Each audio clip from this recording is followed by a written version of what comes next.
necesitas.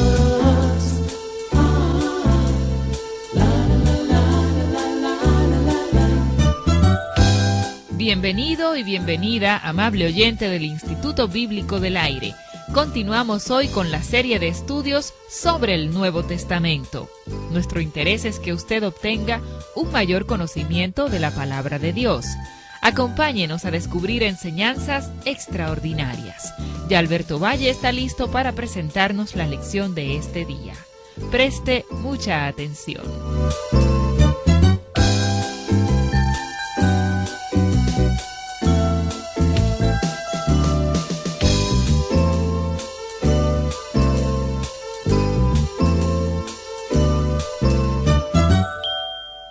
Una vez más, quisiéramos llamar su atención hacia la primera carta de Pablo a los Corintios, la carta que llamamos Primera de Corintios. Hemos visto que esta carta es una obra maestra pastoral comparada con la obra maestra teológica de Romanos y que los 16 capítulos de esta carta pastoral que Pablo escribió a esta iglesia en Corinto se dividen en dos secciones. Primero tenemos la parte correctiva de la carta, la cual abarca los primeros 11 capítulos. Luego, comenzando con el capítulo número 12 hasta el 16, tenemos la parte constructiva de la carta. Al mirar la parte correctiva de la carta, usted descubrirá que Pablo el pastor está tratando los problemas y que él está confrontando los problemas uno a la vez. Él da soluciones específicas para cada problema. Cuando llega al capítulo 12, él comienza la parte constructiva de la carta y comienza a compartir con los corintios y con nosotros, por aplicación, las soluciones generales o las cosas espirituales que pueden resolver todos los problemas en la iglesia de Corinto o en nuestras iglesias hoy en día. Los problemas con los cuales él trata son divisiones, inmoralidad, el hecho de que estas personas están demandando unos a otros, llevándose unos a otros a la corte. Tenían problemas en cuanto al matrimonio también, tal como tenemos hoy en día. Tenían preguntas en cuanto a comer carne que había sido sacrificada a los ídolos. Tenían problemas con el lugar de la mujer en la iglesia y sobre la observación del sacramento de la comunión. Habiendo confrontado todos estos problemas uno a la vez, habiendo dado soluciones específicas para cada problema, cuando Pablo llega al capítulo número 12, comparte cosas espirituales con los corintios y con nosotros que podrían resolver los problemas en nuestras iglesias. La primera cosa espiritual que él comparte es lo que se podría llamar la función del Espíritu Santo. Los corintios no eran ignorantes del hecho del Espíritu Santo, pero eran ignorantes en cuanto a su función. Y Pablo cree que si ellos supieran cómo el Espíritu Santo quiere funcionar en una asamblea local, entonces eso solucionaría muchos de los problemas que tenían en su asamblea, y les habla sobre la función del Espíritu Santo. La segunda cosa espiritual de la que les habla es el fruto del Espíritu, el cual es amor. Él dice que el amor es una manera más excelente de solucionar los problemas en su iglesia que la función del Espíritu Santo, o sea, los dones espirituales.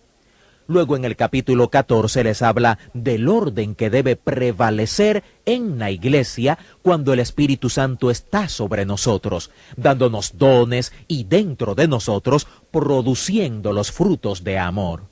El orden que debe haber es hermosamente prescrito en el capítulo 14. Así que lo que se llama orden en la iglesia es una de las cosas espirituales que él comparte con nosotros en esta carta. Y por último, él comparte la resurrección como una de las cosas espirituales. Y al llegar al capítulo de la resurrección, él está tratando con un problema más profundo, la incredulidad, porque estos corintios dudaban de la resurrección. Y el primer gran problema que Pablo tomó en los primeros 4 capítulos fue el problema de la división. La gente estaba dividida, parcializándose con sus líderes. Así que Pablo trata este problema haciéndoles la pregunta, ¿acaso está dividido Cristo? Las divisiones que tenemos en nuestras iglesias hoy no son a causa de Cristo, no estamos divididos por Cristo, estamos divididos a causa de apóstoles, obispos, sacramentos, credos. Las personas discuten sobre si tenemos o no una sucesión apostólica, hacia atrás hasta Pedro, tal como si el origen de su fe estuviera en Pedro. Pero aun si uno pudiera tratar su fe hasta el apóstol Pedro, eso no le hace realmente cristiano. Eso lo haría a uno seguidor de Pedro. Pedro no es el origen y la fuente de nuestra fe. Cristo es la fuente. Pedro nos diría eso él mismo, y lo hace cuando nos escribe. Es interesante la manera en que lo coloca el apóstol Pablo. Él dice, si ustedes están divididos, entonces hay un problema en su relación con Cristo, o hay algo malo en su relación con sus líderes. Él lleva a los corintios a que piensen sobre la fuente de su fe, que es Cristo, quien no está dividido, por cierto, y entonces pregunta, ¿cuáles son los orígenes de esas divisiones? Hemos tenido esto desde que la iglesia existe. Un grupo de creyentes es convertido y ellos son bautizados en Cristo por el Espíritu Santo y se reúnen para llamarse a sí mismos iglesia. Pero entonces, dentro del pequeño grupo llamado iglesia, algunos tienen una visión que otros no tienen. Así que se dividen de la iglesia y se llaman a sí mismos la iglesia de luz. Y luego en la iglesia de luz, algunos tienen algo de visión que otros no la tienen, así que sienten que deben separarse de la iglesia de luz y se llaman a sí mismos la verdadera iglesia de luz. Y entonces, dentro del nuevo cuerpo, algunos tienen visión que otros no tienen y sienten que se deben separar y se llaman a sí mismos la única verdadera iglesia de luz. Y esto ha estado sucediendo desde los comienzos de la iglesia. Necesitamos poner la mirada primeramente en Cristo y darnos cuenta que no estamos divididos en Cristo, porque Cristo no está dividido. Necesitamos poner nuestra mirada en lo que tenemos en común con Cristo y luego necesitamos considerar las cosas que nos dividen. ¿Cuál fue su origen y cuál es la importancia de las cosas que nos dividen? Cuando Pablo confronta el problema de las divisiones, él se dirige al grupo en Corinto que se parcializaba con él. Y el apóstol les habla y les dice en estos primeros capítulos sobre su liderazgo y lo que involucraba su liderazgo. Y cuando termina de compartir estas hermosas escrituras en los capítulos 1 al 4 sobre el ministerio que él tuvo en Corinto y sobre la fuente de ese ministerio, entonces podemos entender lo que él quiere decir al final de esta sección. No sean seguidores de hombres, no sigan a Pablo o a Apolos o a Pedro o a cualquier otro, sigan a Cristo. En el capítulo 4 él da una interesante enseñanza sobre el juzgar. Él dice, yo en muy poco tengo el ser juzgado por vosotros o por tribunal humano. Los corintios estaban juzgando a Pablo favorablemente. Cuando pensamos en juzgar a alguien, generalmente pensamos en una evaluación negativa o crítica. Eso es juzgar, por supuesto, pero también es juzgar el decirle a alguien, creo que eres el mejor cristiano que he conocido. Eso es juzgar y ellos estaban juzgando a Pablo así, diciéndole, Pablo, tú eres el mejor, solo te seguiremos a ti. Pablo llamó a eso juicio o juzgar y dijo que significaba muy poco para él que ellos estuvieran dando esa evaluación de él, porque él les dijo, ni siquiera estoy calificado para juzgarme a mí mismo.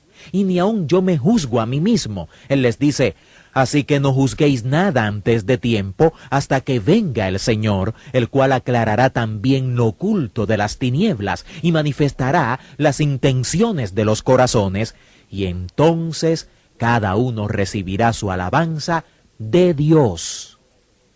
Es muy fácil, estudiantes del Instituto Bíblico del Aire, sacar a un versículo fuera de contexto y decir, absolutamente, inequivocadamente, ningún cristiano debe juzgar a otro cristiano.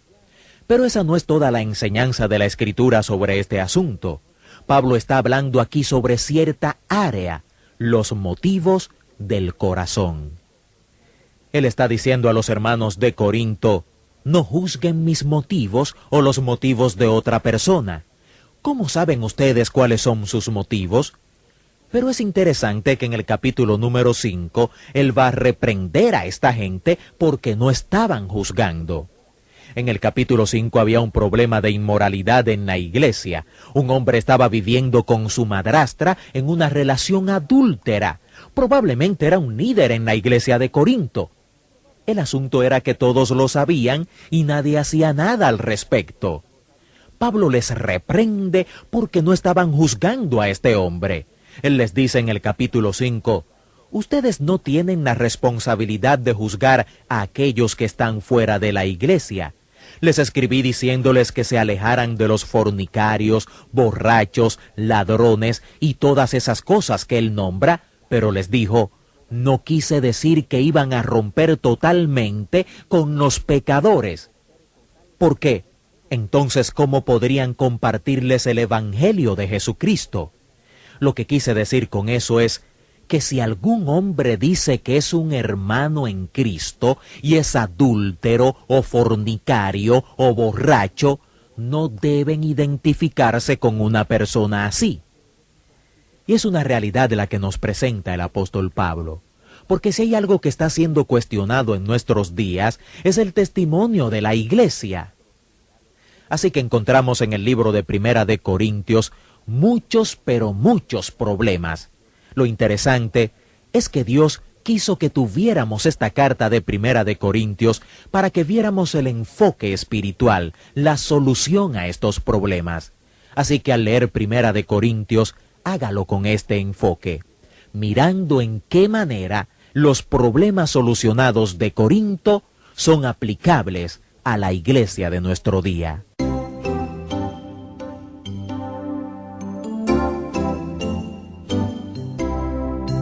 De esta forma concluimos otra importante clase del Instituto Bíblico del Aire. Esperamos que haya sido de gran edificación para usted. Si así ha sido, nos gustaría recibir noticias suyas. Le invitamos a escribirnos y contarnos en qué forma estos estudios le ayudan en su crecimiento espiritual. Al escribirnos, no olvide solicitar los materiales de estudio bíblico disponibles para esta serie sobre el Nuevo Testamento. Escríbanos al Instituto Bíblico del Aire, apartado 2805, Miami, Florida, 33265, Estados Unidos, o al correo electrónico iba@transmundial.org. Que Dios le bendiga. Hasta nuestra próxima clase. Instituto Bíblico del Aire, capacitando para el servicio eficaz.